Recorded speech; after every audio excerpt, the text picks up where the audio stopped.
Hello, and welcome to another episode of the Mom Entrepreneur Playbook. My name is Natalie Peterson, and I am the host of this show where we talk all things health, happiness, and business strategy for mom entrepreneurs. Today is a very special episode. I'm really excited about this. We're talking about money. We're talking about money and knowing your numbers and why it's important, how to do it, where to get started. I've noticed both with myself in the last 10 years of being in business and working with other women in business that money can be an issue where we're getting stuck, where we get stuck, where we don't dig into it enough, or we maybe avoid some of our business numbers because we're not really sure where to start. And also, I've noticed more and more that there's a lot of money issues going around, limiting beliefs about money, not really sure how to approach money with our business. It goes all the way back to our childhood. So today, I want to talk about money, what it is truly, how to change your mindset and your how you frame it, how you frame money for yourself and your business and your life, and then also some ways to get started with knowing your numbers, being able to really be in control of money for yourself, for your business, and why it's important. And so, first, I just want to start by talking about what money really is, because I think that we can get in this mindset that money is something that leads to bad things. Money is something that is only for the greedy. Money is something that is not in abundance, that maybe we don't have enough of, or that we'll never get enough of, that money doesn't lead to happiness, that money doesn't grow on trees. These are just some of the limiting beliefs or things that might be circulating in your mind, perhaps even that you don't deserve to have money, or that you don't deserve to have more than you need. And so I want to start by just reminding everybody that money is essentially energy. Money is essentially energy. Now, stick with me, right? Like, I know there's probably some of you listening thinking, what is she talking about? Money is essentially something that there is a constant flow of everywhere. If you look at another word for money, it's also known as currency. And currency comes from a Latin word, which the root of it means to run or to flow. That it's always around us. There's always a source of money to be made, to be had, to come your way. And so the first thing I want to talk about with you is that money is accessible to you.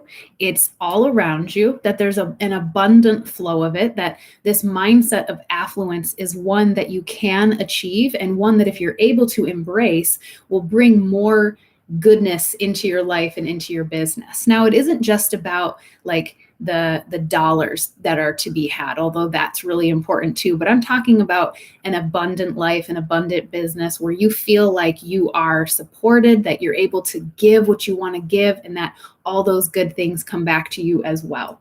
And so I want to introduce to you two books that I think might help you get started with this mindset of just money being accessible to you, that it is everywhere. And one of the books is called Creating Affluence by Deepak Chopra.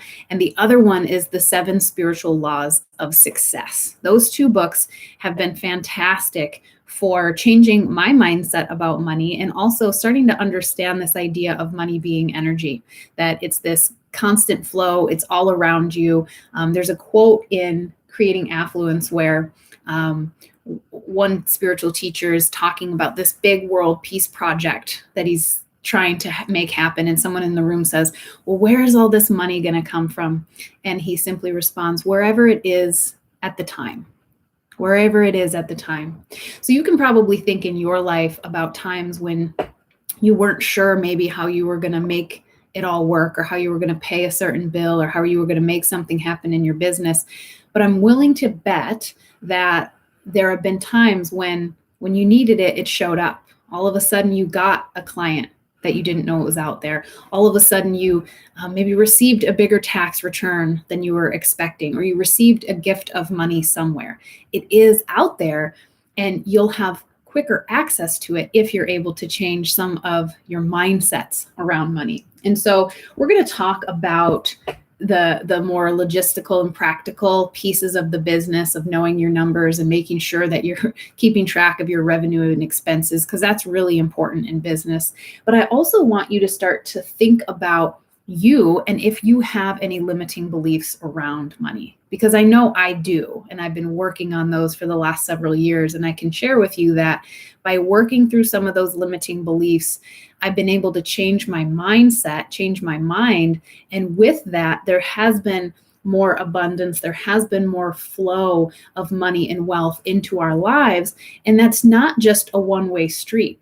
It goes both ways. The law of giving and receiving, that you have to be able to receive in order to give, and give in order to receive.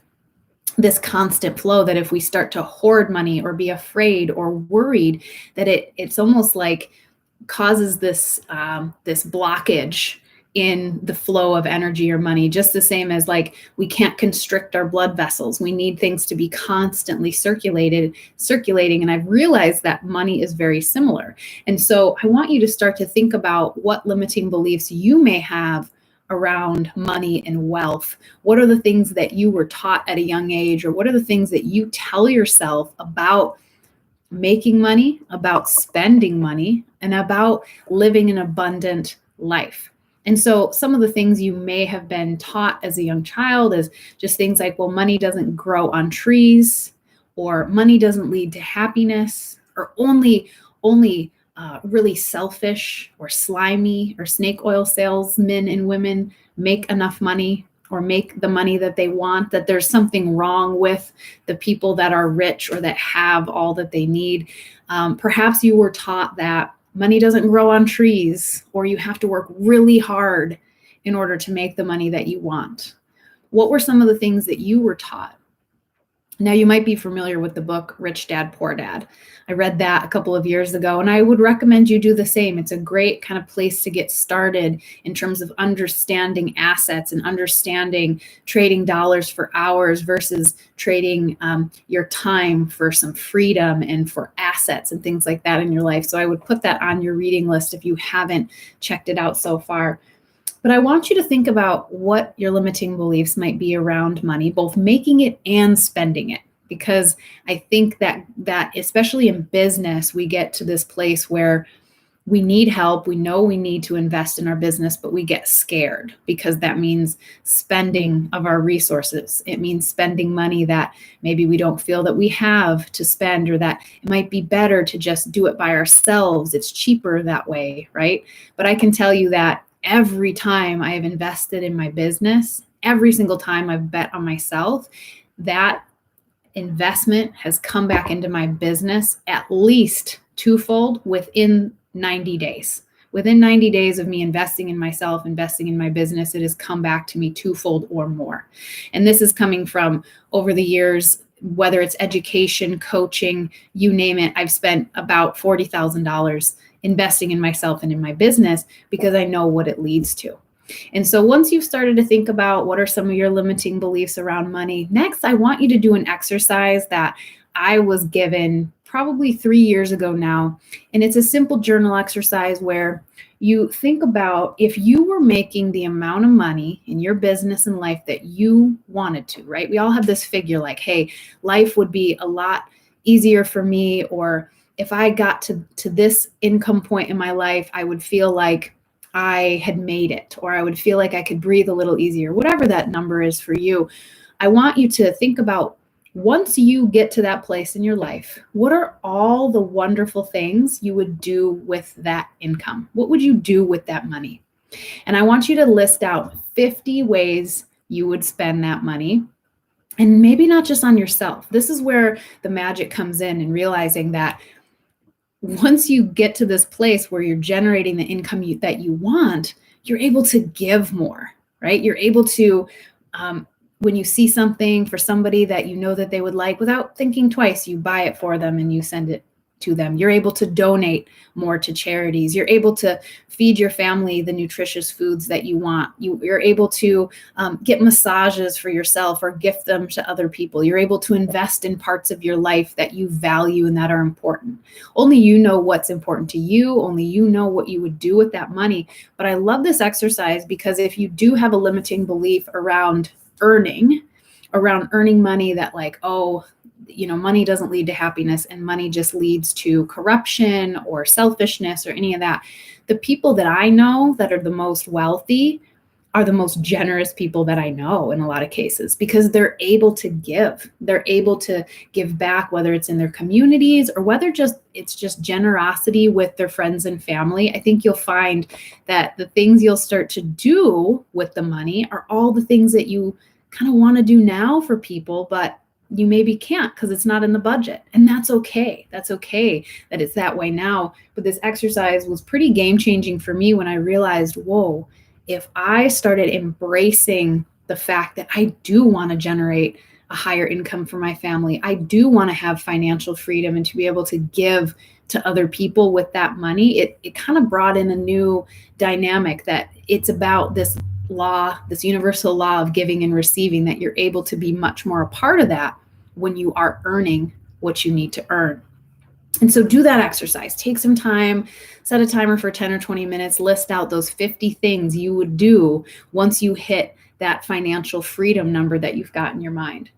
But let's transition now. I want to talk about knowing your numbers in your business, because I work with a lot of mom entrepreneurs that are really excited about what they do, that love to give from the standpoint of giving their service, but there's something to be desired in terms of, number one, how much money you're making right now in your business, and also the willingness to really dig into those numbers and maybe even the know-how in terms of knowing what those numbers are.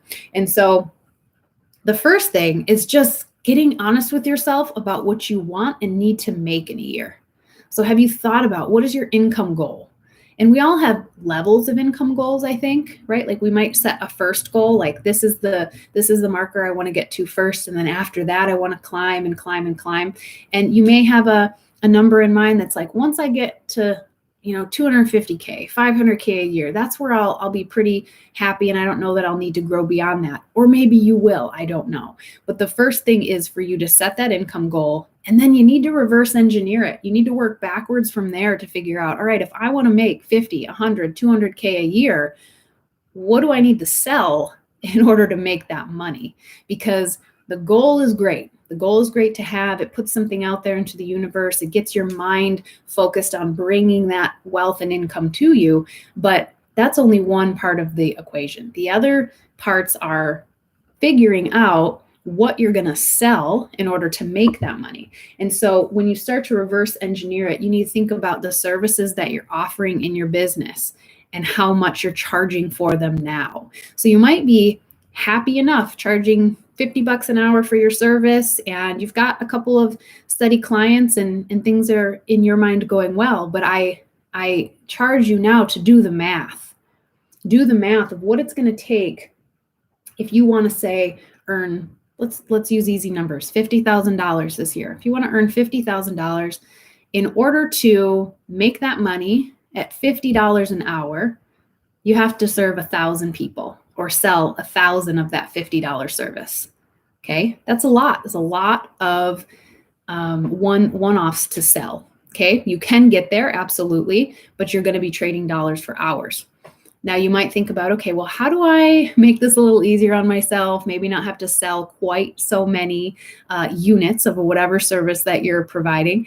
So think about if you had a $1,000 service. Now you've only got to sell something 50 times. What about if you had a $5,000 service?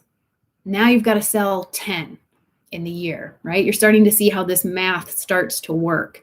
And it isn't until you figure out, what do I want to make?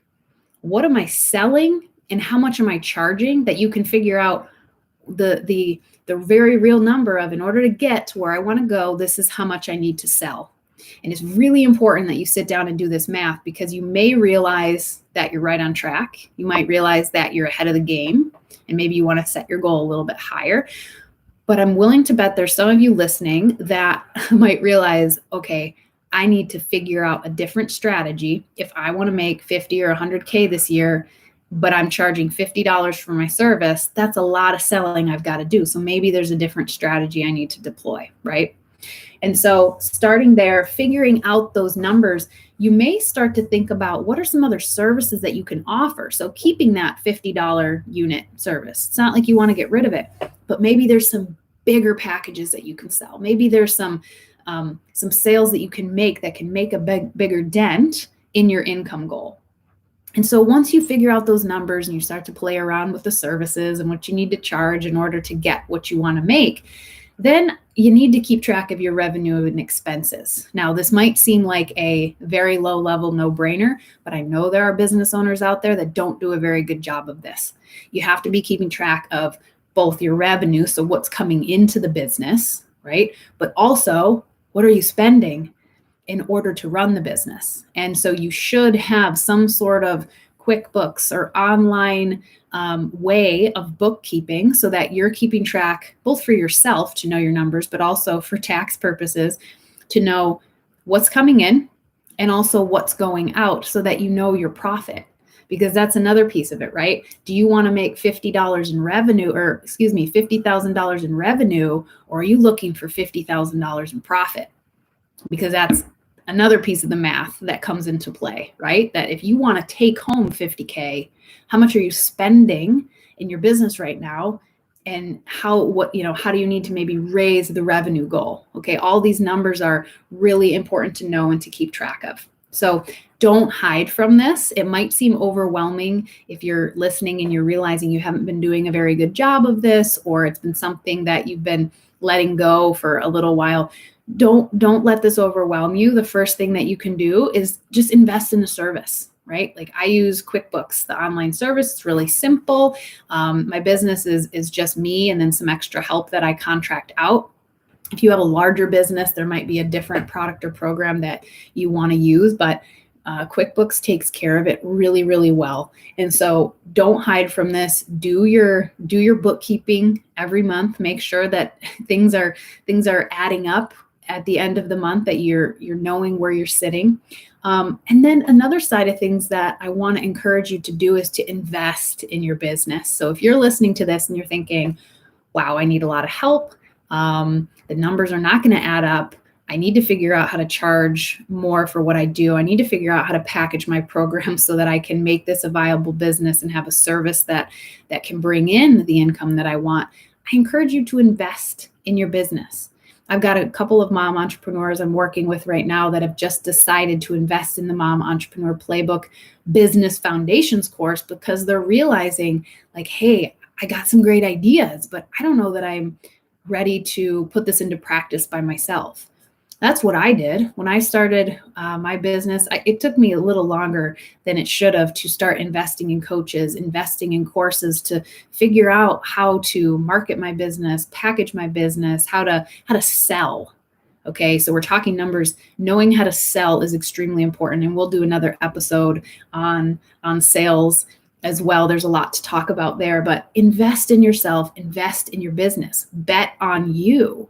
Right? It goes back to those limiting beliefs around money. Is there a reason? Is there something that's been holding you back from investing in yourself monetarily? Because like I said, I can promise you that if you invest in the right person or the right course, you will get that back, that investment back tenfold within the year. You will get that back at least double within 90 days. At least from my experience, that's what I've seen happen anytime I've decided to invest in my business and not just try to do everything by myself. And so remembering that this universal law of giving and receiving, that it's an exchange, that you give to others with your service. You give to others even with a prayer, with a smile, with help. It doesn't always have to be monetary, but think about this exchange of currency, this give and take, this flow of energy. Start to get your mind thinking about how can I be more abundant in my life? How can I approach wealth, approach money, approach my business with this abundance mindset?